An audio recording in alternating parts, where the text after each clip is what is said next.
it's TR.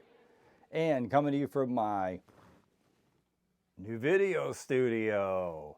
It's not really a new studio. It's across the hall from my regular music studio. It's gotten to be such a chore to set things up to do videos and take them down because I jam out over there. You know, I play to my backing tracks. I have all my instruments. I crank things up. I have my DAW recording studio set up in the corner, and it just became tedious. And I thought, why don't I just set up a permanent place for the camera to stay and the lights to stay, and I can just turn everything on and just flap my gums. So that's what we're doing. So today's subject: would you pay $450 for a Gibson guitar? Actually, I paid less. It was 5% off on top of that. I bought this brand new in 2013. This is the lowly Gibson SGJ. There's been a few modifications made to it. Why they made such a cheap guitar, I don't know. I'm sure it'll never happen again. They were popular. So, 2013, 2014, they were different each year. This is 13. It has the black covers on the pickups. They look like EMGs, they're not. It's the 490R and a 490T. Gibson. Oh, I have my assistant here. Yeah. We're trying to do a video here, do you mind? Anyways, it came with very plain, simple black knobs. What's really cool though is it has these black tulip tuners. They're Kluson style. Actually, they are Kluson. They say Kluson Deluxe on them. And it came with a very tacky truss rod cover with giant writing that said SGJ. I replaced that. It had no pick guard. I put the pick guard on it. It was tricky. It's a 24 fret guitar. I had to cut it down. I changed out the plain black knobs for the reflector knobs to look more SG. So, what was wrong with it? Well, there was something wrong with it. It's a little rough. It's got this satin finish. It's got a maple neck. The finish on the maple neck looked horrible. It looked like somebody colored it in with a brown marker. You're not going to shut up, are you? No, he's not. Looked like somebody colored it with a brown marker. There were streaks in it. It was horrible looking. But it was worse than that. The neck in spots was actually wider than the fingerboard. They didn't finish sanding it. I'm thinking, you know, well, $450. This one's done. Goodbye. I think originally they might have been $5. The $450 was the on sale, blowing them out, and then I got the extra $5. That doesn't matter.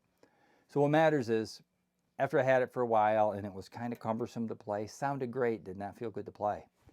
And a friend of mine that does this for a living and has done this for a darn good living told me they got to feel good, and I believe them.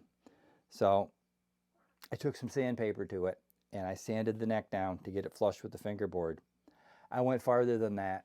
I rolled the fingerboard edges because, as you can see, the shoulders are quite wide on this particular guitar. There's a lot of room to play with. I really rolled them. I rolled them a lot. I took a scraper and went down in between each fret and rolled and sanded. It feels like an old friend, like a guitar I've been playing for 30 years. Although I have been playing it for 13 years. Anyways, not quite 13, 12, right? It's a 13, yeah, 12 years.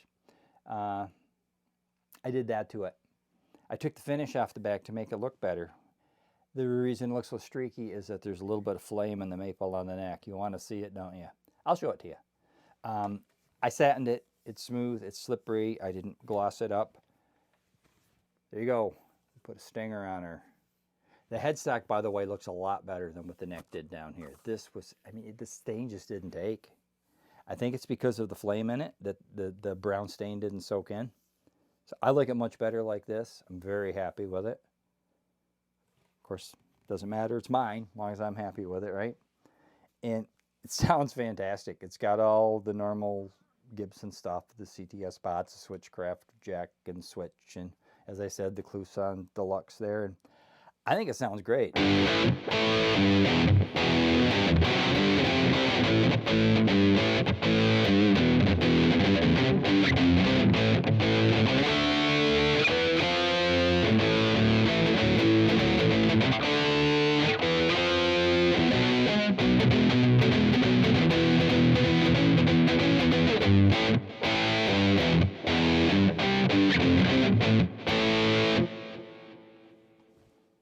So it's player, it's keeper, and if you find one, that's cool. The 14s, it's zebra pickups. They were a different pickup. There was a name for what they were called, and I'm not going to remember, but they were still a Gibson pickup, but I think they were made specially for that guitar. I want to say the 14s had the regular yellow colored buttons on the tulip knobs, and it had the little doodad there, and it had a little 12th fret thing. I don't know if that was one of the anniversary years or something.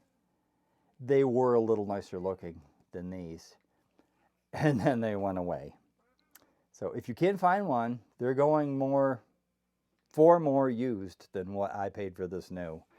I'm sure I could sell this at a profit, but I'm not gonna, because with what I've done to it, it is just cool as hell, and it's great, and it's mine, and you can't have it.